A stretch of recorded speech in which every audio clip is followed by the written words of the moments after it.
take a moment to watch this film. We would like to invite you to raise your voice with us, to sign a petition to ask for free access to Wikipedia. Wikipedia belongs to all of us, and together we can make things happen. This is our story. Okay, welcome to this talk. My name is Zico van Dijk, and I'm talking with Victor Grigas, who made a short film about a high school in South Africa some years ago, which is a film that shows how young people who grow up in poverty, how they experience life, school, the internet, and also Wikipedia. And that's a very interesting movie with many insights, and I think still very relevant for the Wikimedia movement and beyond. And Victor Grigas is a photographer and videographer by profession and a storyteller. He's active for Wikipedia since 2005. So Yep. Is there something you want to add about you being a storyteller, or?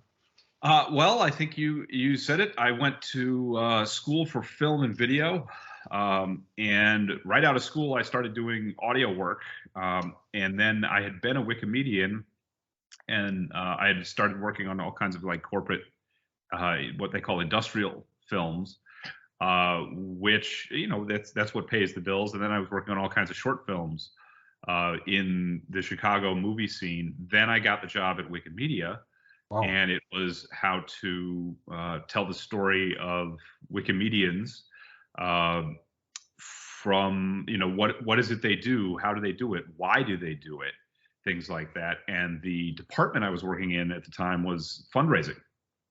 So Indeed, it was yes. to inspire donations and give people greater context of where does this text you see on your screen come from?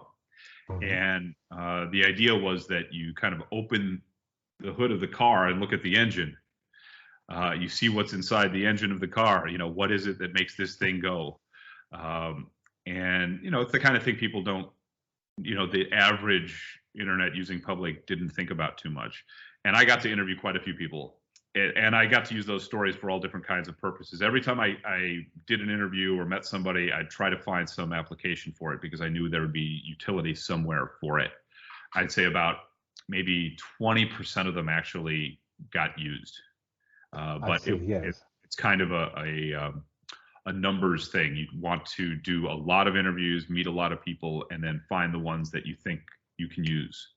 And I understand, I saw some of those that were published and very professional and wonderful, but well, of a certain kind and promotional, and they did the job they did to do. And when I saw this movie, we want to talk about it from 2013, I believe, so nearly 10 years ago.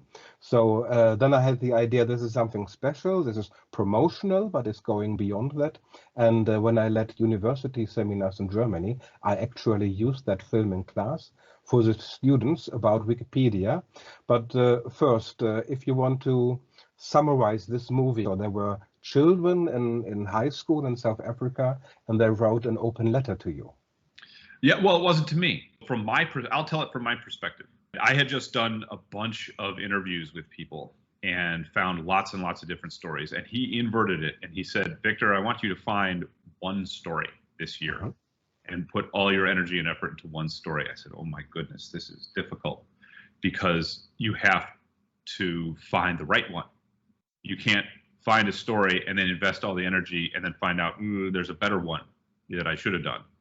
And so I spent about 2 months, and it was a really stressful 2 months because it looks like I'm not getting anything done because I'm not finding anything. Class in South Africa who wrote an open letter to cell phone providers in South Africa. Had been published by a South African telecom company saying that there was this high school that had heard about other countries in Africa that had data charges to Wikipedia waived. And they thought, well, why, you know, we'd like this too. And I thought, wow, this is interesting. Let me reach out to these people. And then I had found that there was the principal of the school had done a TEDx talk, and she was very eloquent. And she apparently had improved the school quite a bit. And then the students and their teachers got back to me, and I asked them, tell me about yourself. Who are you? Where do you come from? What's life like for you where you live? And they told me all these things, and I thought, this is incredible. And the first thing that came to my mind was, well, I'd like to make a video of them. Oh, this is the letter that me and my classmates and encourage cellular career. Wikipedia is free, but data charges. Read the letter through, and we'll edit every sentence or every half sentence or whatever. And that we ended up doing that. And I didn't know, I'd never been to South Africa before, and I didn't know if that the students would have school uniforms or what. I didn't know how everyone was going to look.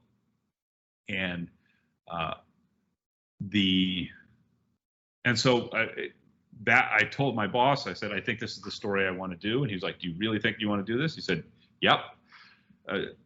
So he said, okay, let's do it. Let's invest in that. And so it takes to even get started with something like this, you have to have the right conditions. And so there was the conditions where I had a boss who wanted me to do something like this.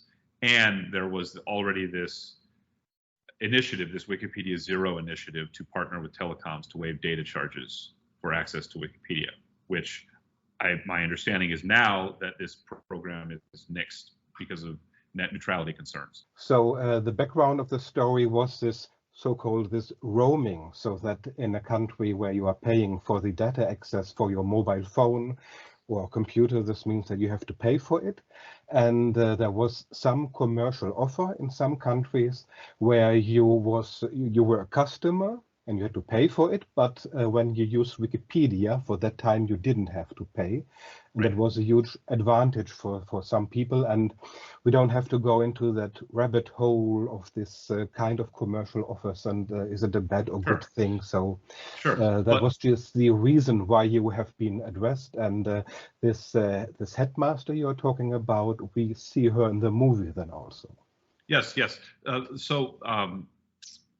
The one I'm going to add one thing. One thing that the Wikipedia Zero team kept saying was that they were running into all these people who were from wealthy places and didn't realize it.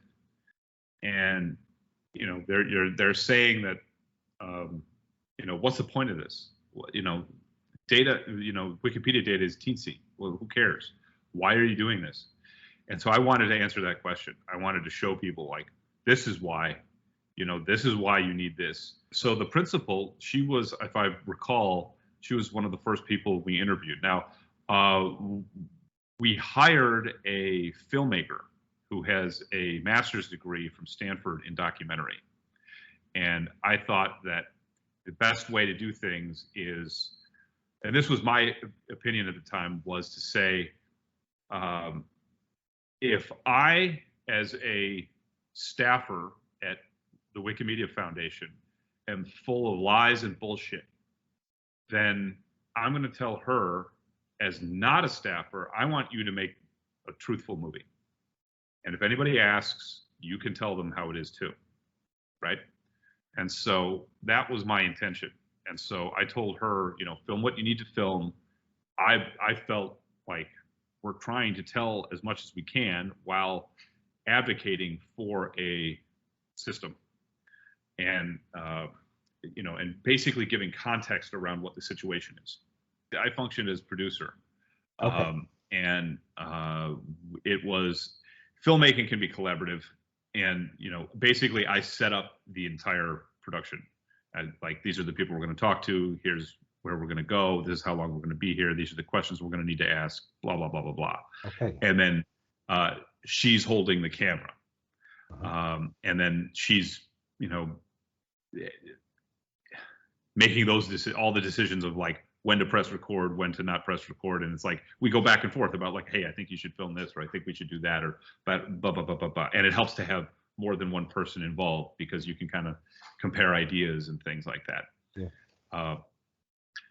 And so the first person we interviewed, I believe, was the principal, and she just struck me as this, like, solid community leader who had been through a lot in her life already, understood the values of patience and determination and inspiring people, and just like very,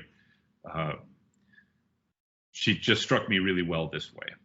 After that, we talked to the teachers. There were 2 different teachers who were involved. And then we talked to the students, and it was, the students were just, at first we walk in and everybody's like, oh my goodness, who's this person who came from the other side of the world to talk to us, you know? And it was very exciting for both of us, for both sides, because it's like we've been kind of pen pals for a few months on email, and then the big day came and we got to go. Yeah, in the movie you see the smile on my face, and it was a genuine smile. I was very happy to be there. When you're talking to people, you want them to come out authentically. And there was a moment when the students took me to get some street food, and I had ox liver. And after that, everyone really opened up. And so I'm actually a pescatarian. I only eat fish and vegetables. So I'm like, okay, I'll make an exception. That's fine. You know, but that was kind of like, they kind of want to show what's around. And so I think there's some photos on Commons of me eating ox liver, and there's like, you don't really see it. You just see me putting something in my mouth, but that was kind of funny. So it was interesting that the film is running for quite a time, and now Victor Grigas comes in, travels to South Africa, right? And so that was your choice to do it like that. So that was Charlene's choice. She wanted to do it. I didn't want to be in it, and my boss didn't actually want me to be in it. And she advocated that. So my boss, his reaction, he's a very at the time, my boss was a very data-driven guy. And he's like, okay, let's make 4 different versions of the movie then. And when this came to editing, and it was like, let's make 4. So if you look online, there's actually 4 different cuts. Yes. And I think the strongest cut is the longer one, and that, you know, I'm in it. And so there's one is, the longest is 21 minutes, then there's one with 10 or 15, yeah, there's something like that. 5 minutes, etc. Yeah, and it was a challenge to you know, do all that work and stay clear about it. And the idea was that this is fundraising. We can send these out and see which one is most effective. Yes. And but I think Charlene was right. She said that I came across warmly in it, and then you have also have a human representative from Wikimedia in it. And so, okay, that's that. And I said, that was part of my intention in hiring her, is that I can defer to her and let her tell the story she wants to tell. Because I think it would be better that way, to kind of sort of have a third party. She's not really a third party, but sort of to do it. I think it came across that way. So that's why I was in it at all. I saw it as like, my goal was poverty. And I said it in the movie, like my dad was born really poor. And so that meant something to me, you know, viscerally. And so, you know, the race aspect is just like, that's the nature of, I think South Africa, after having been there, is probably the most similar country to America outside of America. You know, that it, you know, when you have, they're both Dutch and English colonies. There are this long history of race issues, you could say that word. And the people seem to like large portions of food in both places and hot sauce. I thought that was interesting. But it's like so when it comes to the, some people couldn't stand seeing it. That's part of, I think, why people don't like looking at poverty, is because so much of it can be intertwined with race and racial hierarchy and all these awful, nasty things. And I think it's important to just look at it, and that's, you know, just to see it. If you allow me to enter here, I remember from the film that the teacher said these children were born after apartheid, but they still feel the consequences. And just a short note, so I remember from the 1980s from the television that apartheid literally meant that people were divided in race categories, and based on that you were allowed to live in certain parts of the country, to work, and whom you are allowed to marry, etc. So it was a strict racial society, and poverty of the black population was not by accident, it was part of the system. Right, it was built in. They designed it to be this way. Apartheid, I believe, translates to apartness, you know, making things segregated, making things separate, and it's very similar to the United States. And it's like that. So there's this kind of thing, you know, has happened all across the world in all kinds of ways. And so for my sake, what I felt about it is a common, it should be, if it isn't, it's a common notion that education, learning how to do things, gives you skills to improve your economic situation. Yeah. So education is a good, right?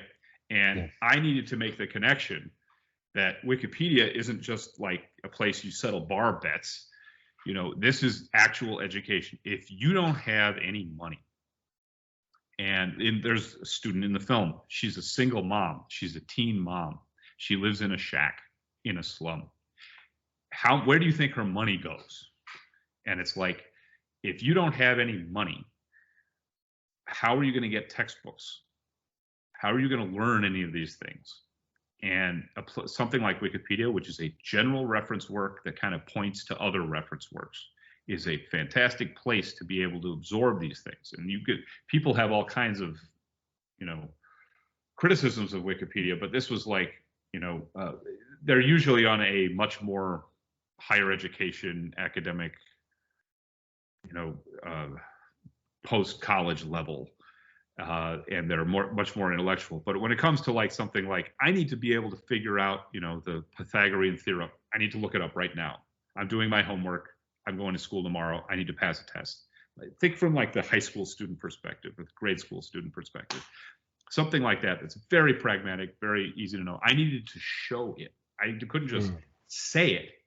I mean, one of the things in storytelling is show, don't tell. You mainly let people tell themselves, and you show a lot. That's Charlene's decisions. Those are her decisions. Okay. Yeah. So she did that, and she decided how to put all that together. I just said, you know, the number one thing I wanted was the kids reading their letter to camera. That I was very strict about, and I'm like, I have to produce this. The documentary was actually second. That was that was just to kind of buttress the open letter reading. That was like, okay, who is this open letter? Where did this come from? What is it? If you make the documentary behind it, then, oh, I can see what that's all about. And you have a greater context. Like I said, it's about giving context and like filling in the blanks for people. And I could write a wall of text. It doesn't mean people are going to read it. But if you watch a movie, it's accessible to everybody. So who was the target group, actually? The significant other of the telecom company. So that like I assume that the telecom executives are all male and heterosexual. And I assume that there's a wife there. And so it was like, that's the person I had in my head to say like, honey, I think you should see this. They're talking to us. Because it was like very gently to MTN. MTN was the big one. And they eventually budged. The film was successful in this purpose to get them to do it, because they had sent the Wikipedia Zero team had sent negotiators there before, and they had failed.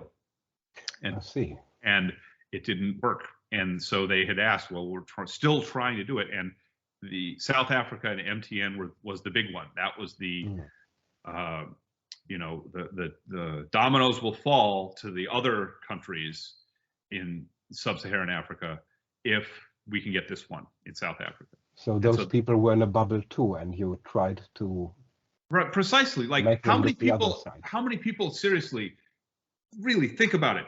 When was the last time you walked through a slum? unless you had to. Yeah. And right. And so we were like, I'm going to spend 2 weeks in the slum. My boss didn't care if the equipment got stolen.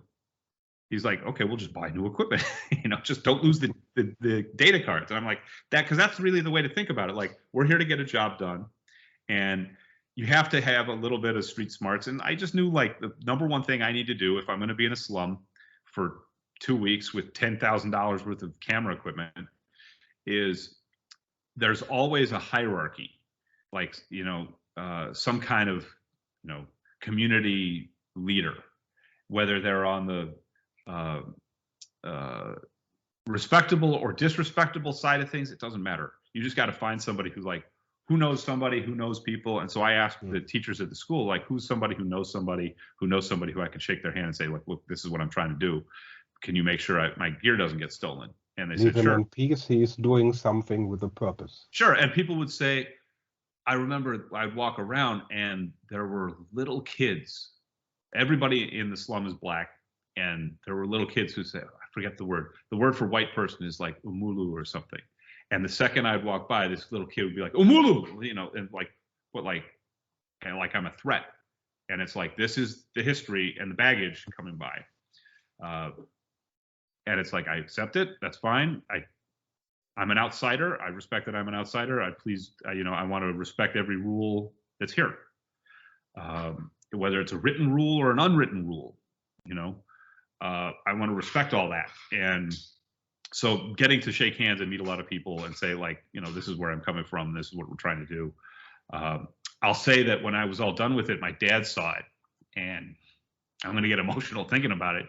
He was very happy to see it, because that was kind of him, in that picture. Because there's a book. Have you heard of The Jungle by Upton Sinclair? It's written about 100 years ago. It chronicles Lithuanian immigrants in the stockyards in Chicago and how they were abused and everything. And my dad was born, 10 years after this book came out, and he read it when he was like 10 years old or something. He's like, this is me. And he thought, like, he was so used to the slum, he thought the world looks down at me. Like, they are looking down at me. They're taking pity on me. And he thought this was crazy. And he was like, what's wrong? Is there something wrong with me? Is there something wrong with it's like this is the kind of thinking when you're from a place, you accept that place as normal. And that's what I understood to some degree through my dad. And so he told me all kinds of crazy things about what it's like getting into street fights and, people throwing bricks at his head and, looking at like a field, an empty lot filled with broken glass and thinking how beautiful all that broken glass is twinkling on the ground. Crazy things like this, like you say, like, you shouldn't be in a place like this. It ought not exist, but it does. And people don't like looking at it because it's ugly, and it's like, so that was my motive. That was my personal motivation in doing it. And I think it's very important that you also mention that, because it gives a little bit more background. And in my case, my parents were children of the Second World War, but I myself, these are stories from the generation before me. I never had poverty in any way I could compare that to what we see in the film. But to be very clear, these are the consequences of apartheid. Still, most people in South Africa, when they are black, they live in these poor quarters of the city. And what is the language that they would usually speak, actually? Because in the film we will see later Wikipedia in one African language, Xhosa, I believe. Yes. I'm going to mispronounce it. Xhosa. It's a clicking language, and there's three different kinds. There's 3 different kinds of clicks. I have not mastered them. So did they all speak the same language at home? Yes, and I was told that you're not going to find a Xhosa speaker who also understand English. And I think I've met some people who didn't really understand English very much, but that was the area. That was the community. Suppose there's a kind of diglossia that the home language is one language, and then English is the language you have at school at a certain age, and the writing and often is done in English, I suppose. Yes, I believe in the school it was that kind of a mix. They would do a mix of things. Okay. I do know that this is like 9 years later now that we're talking. One of the students who's in the film who wanted to be a medical doctor is now a medical doctor. Okay. And I know that for a fact. And so it's like part of what I wanted to show was that like it doesn't, you can be born poor and still have, you're not stuck that way as long as the system doesn't crush you into staying there, and there is merit. It's like how many Einstein level minds do we lose to poverty because they can't have access to these things? And that's a real waste. And it's like I saw in the principle of the school and the nature of the school and everything that they had really intended to improve the community and improve the next generation and improve the students, and everybody kind of knew it.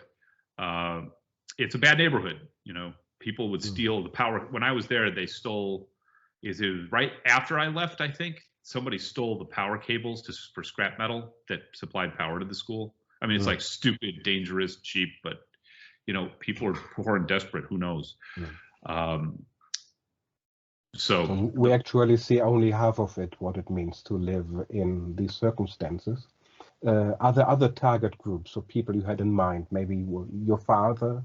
Sure. Well, so personally, I mean, it's all, they say any writer, the first thing they write about is they write about themselves. So it's like, yeah, of course, I have my own personal things like that. So for my dad was born poor, and it always affected him. And so that was definitely something that motivated me. But that's kind of like that's just what's in me. The other markets for this were the naysayers in the Wikimedia movement. So there were plenty of them who needed contextualizing. They needed to understand, what is this Wikipedia Zero project for? What is it about? And you could they had plenty of text on the Wikipedia Zero page to explain it. The text didn't do it. Yes. And so I'm putting it together like that. You see it. You can see the background, the foreground. You see the place that this is, and you have to think also in 2013.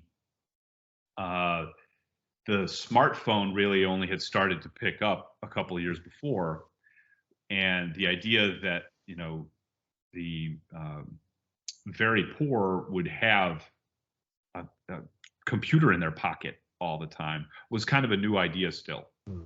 And so that's why there is a line in it, where they say we all have smartphones. That was quite intentional to have that in there. That because it was like, this is the technological era, you need to explain. I think at the time there were like 1 billion people in the world who still didn't have a phone, but everybody else did. Yeah. And so it was like, that was also a context. You needed to understand the technological layer that the world had. And so having all these things, I think it's a social disruptor. And this was part of that. This was, how does having this, smartphone in the world in very poor places affect these places? And I think there's been a lot of history now in the past, 10 years or whatever about it, about how giving everybody easy to use computers, smartphones, that you don't have command line interfaces, you don't even have a mouse, you just point at it. And it's mobile. You don't have to log in. You don't have to, connect to a modem or have Wi-Fi or whatever. It's like people know how to use these things. The UI on them is very good. They're easy to use. How did that affect people? And I think this film has been part of that history of how did this affect people. So we did see the smartphones over the time with the tiny screen and physical keys, etc. And but BlackBerry had a big market in South Africa too. Indeed, yes, and it's actually unthinkable or hardly thinkable to edit Wikipedia on such a device. So that was done at a laptop that we see later in the movie. And the idea to edit Wikipedia and also in, I mispronounce it, in Xhosa language. Who had the idea? You mean in the classroom environment? Yes. That was part of, I think that was part of my production. Like, so I basically dreamed up all the scenes I might want to see in the picture.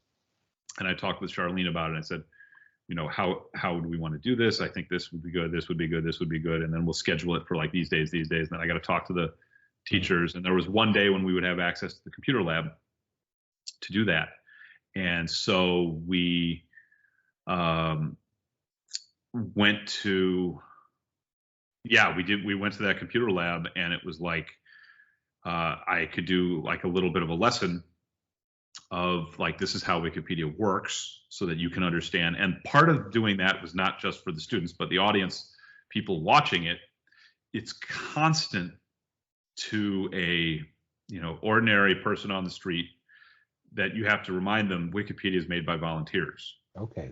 Oh, yeah. And so that was another message that you constantly need, because if you don't have that element about it, it doesn't, you won't understand, well, what's the importance of this? Is this, okay, it's nonprofit, whatever, but like, oh, the whole thing is actually made by volunteers. That's very, to a lot of people, it's totally mind blowing. Like, they still don't understand it. Yes. A lot of people today get, oh, it's open sourced, and it's a little more common now, but still there's a lot of people who have no idea how this is adjudicated.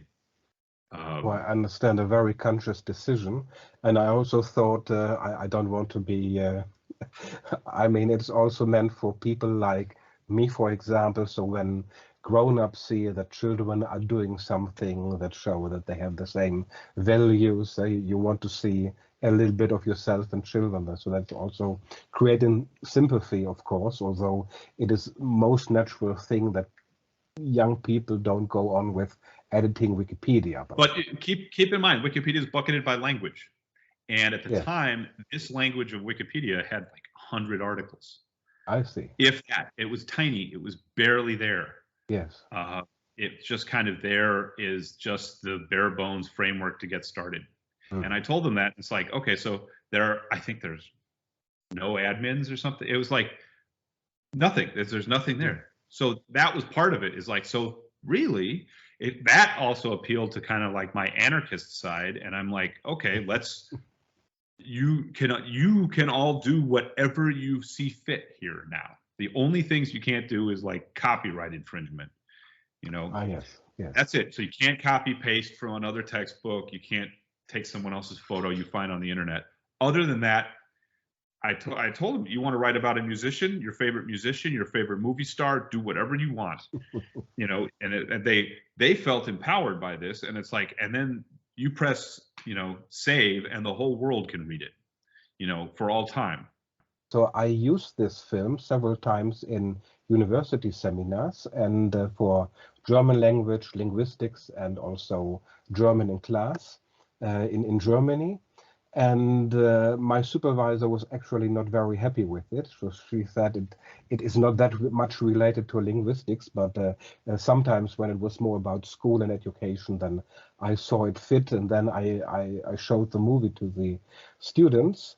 And the Wikipedia in the classroom, this kind of seminars before the pandemic, and it was sometimes the reaction wasn't that interesting, because pupils said, the students said, oh, it's nice, yes, wonderful what they are doing with Wikipedia, yes, wonderful. But more than once there were quite, I wouldn't say hostile, but negative reactions of students who they had reason to say, but Wikipedia is not solving all the problems of the pupils in South Africa, which of course is a truism, or that that it's a promotional film. And I said, oh yes, I told you in advance, and that's the purpose of the movie, but okay, it's good if you say it again, because we want to keep it in mind. And other things. And I think the real reason for the negativity was that they were so shocked about the poverty everything. When I watched them, when they saw the film, when I would look at their faces, this is really shocking to them. And some things I think, well, don't you see documentaries on television? But maybe they don't.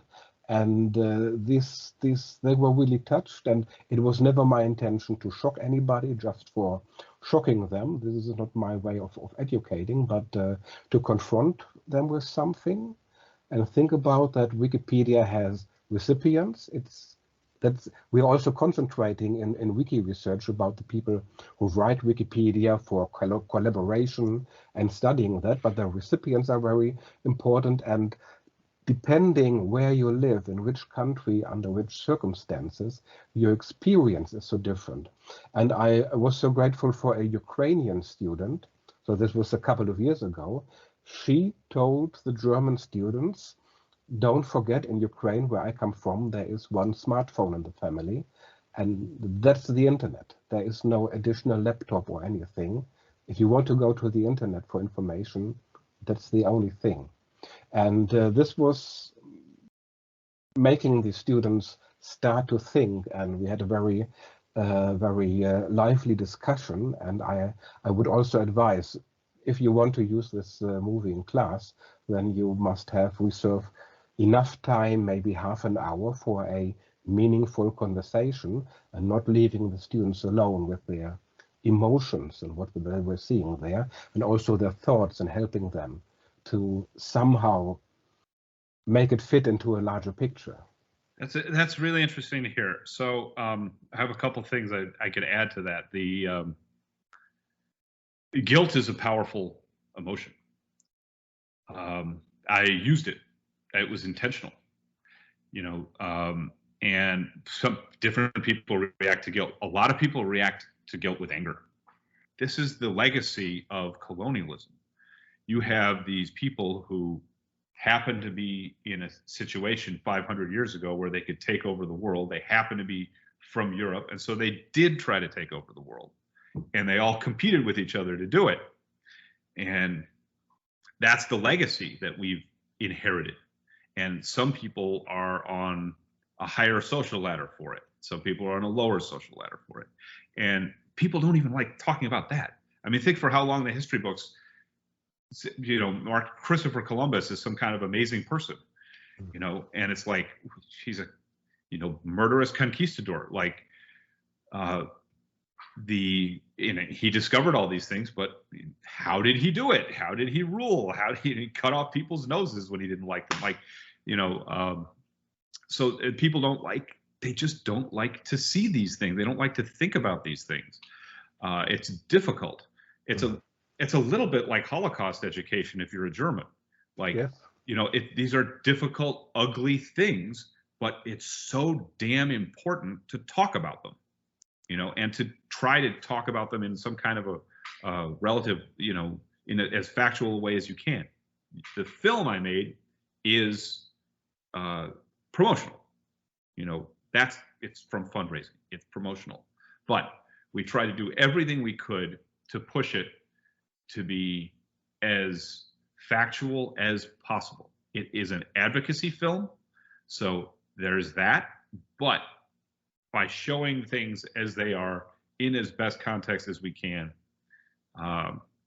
without it being dry. That's the problem with documentary. Yeah. The actual factual documentaries, the most factual ones, are almost impossible to watch because it's almost like security camera footage. You're just watching like the raw data. It'd be like looking at like a spreadsheet of just data, and it's like, oh my God, this is so dry. I'm not entertained.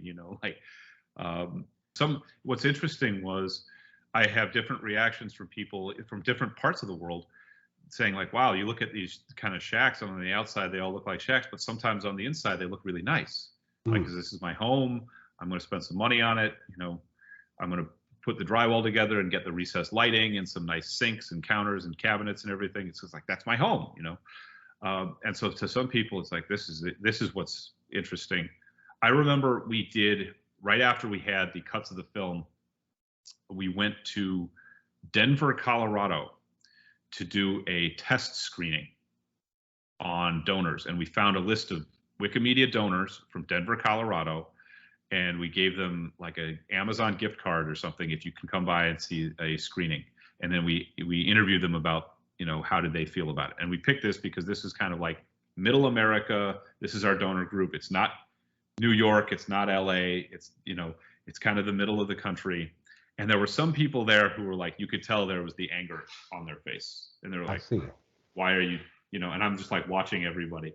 And then at some point when I turned around and they had seen me in the movie and then I was there in the room, they were kind of like a little surprised, you know, but the, you could see some people had like kind of anger and like, you know, they didn't like it, blah, blah, blah, blah, blah. People just don't like talking about poverty and they don't like talking about race. And it's like, I think usually that's white people who don't like talking about these things because it's like, wait a second, are you guilty because of something your ancestors might have done or some, you know, something your race might have done or blah, blah, blah, blah, blah. And it's like a very big, you know, it opens up a whole can of worms that makes people, you know, flummoxed and frustrated and things like that. And people don't like here in Joslovo, a lot of people here have talents which are not recognized. When you talk about, you know, what it's like to be poor, it really opens up lots of different, you know, political things, racial things, historical things, all these different things. And I just wanted to see, like, here's it from a high school kid. Everyone, you know, any adult can remember what it's like when you were in high school, you know, when you had to study for a test. And it's like, oh my God, I hate studying for tests. I'm glad I'm out of high school. You know, I have to cram for this thing. I don't know if I'm going to fail it. I don't know. It's going to be time. I'm going to have an hour to get it done. You know, that feeling, I think, is universal. And so there was a film critic from Chicago who's pretty famous. His name is Roger Ebert. He passed away a few years ago. There's a good movie about him, and he said movies are empathy machines. And that's the idea. You are empathizing, and where does the filmmaker place the empathy? What are you empathizing with the good guys, the bad guys? Who's the protagonist? Who are you following along? How do you empathize with them? And to me, it was the point of this was to empathize with the student taking the test. You should empathize with them because, you know, if you're watching the picture, you've probably been in those shoes, and you can see, I got to study up. How do you study? How do you do your study? How do you do your homework? I see, yes. And that was the empathy. That was the target empathy I was going for. The feeling. Because everyone knows that nervousness. You know that, like, I don't know if I need to get this test done, you know? Like, there's people who commit suicide out of this kind of stress. And it was like, that it can get that bad. And it's like that you can have the, that feeling, that nervousness. And it's like, oh, here's some way to, like, help you with that nervousness. You know, so you don't only show what is specific for that situation and that high school there in South Africa, but you also show something that everyone has in common. You have experienced that. So without that, you cannot just show always what is different. You also must show what you have in common, and that actually, yes, they have similar aspirations as you might have. And this balance seems to me quite difficult, to have a good balance of what you have in common and what is different, not to neglect one or the other. Right. And I think there's, you know, the commonality and the differences, that's kind of like the, you know, that makes for drama. In a way, you kind of turn, when you do something like this, there's no real, in this documentary, there's not really a bad guy. So when I was in film school, I had a classmate who, he had to make a black and white silent film. This is kind of like filmmaking 101. It teaches you how to tell a story. And I had a classmate who sort of turned the audience into the bad guy. He made the perfect family, and everything is perfect. And we're just watching like the perfect dinner, and it's like this 1950s commercial, you know, of suburban America, and everything is perfect. And it makes you kind of like so angry at the picture because you're like, what is this? I hate you. It's like the audience becomes the bad guy. And so in this way, it's like your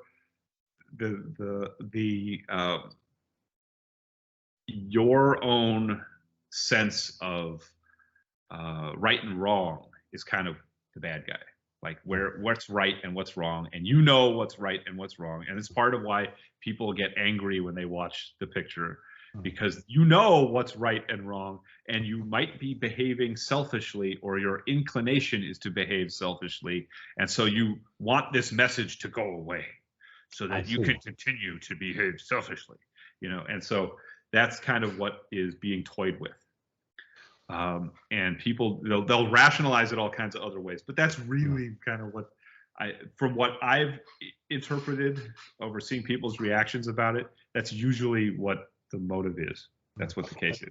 It is not really giving clear messages beside that roaming thing, but it is it gives you a background, and you as the viewer, you can do with it whatever you want, and you may not know what some viewers take of this and how it will work in the back of their head over the next 10 or 20 years.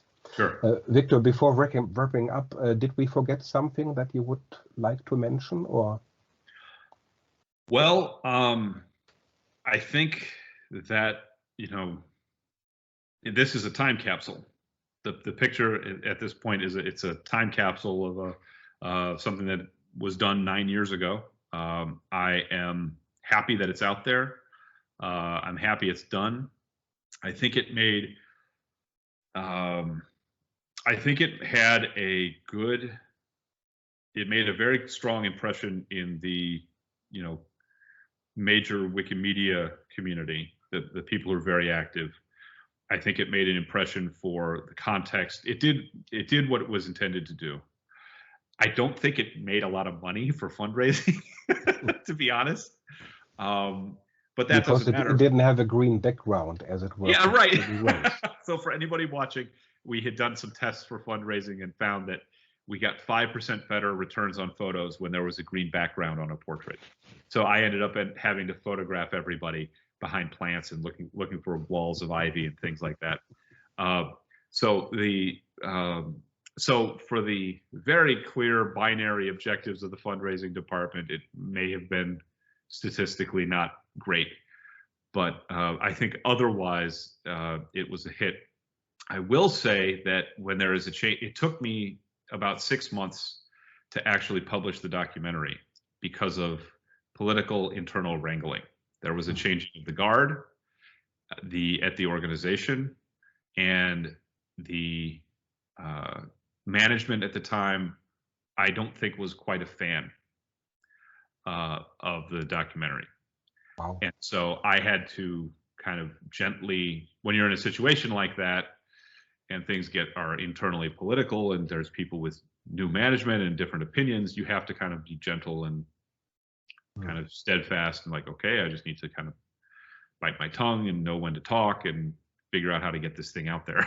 You know, when I was done with this production, I was hoping at the time to be able to do a series in different continents, and that this, you know, you could kind of contextualize things based on needs in different continents, and find the stories that would do that. That never happened, but that's what I would have liked to have done, to be able to do something like that. But you're still around in the movement, and who knows what is happening next. Thank you again so much for your time, and see you again in the Wikimedia movement. Yes. Thank you very much. Yeah. Talk to you later. Bye. Thanks.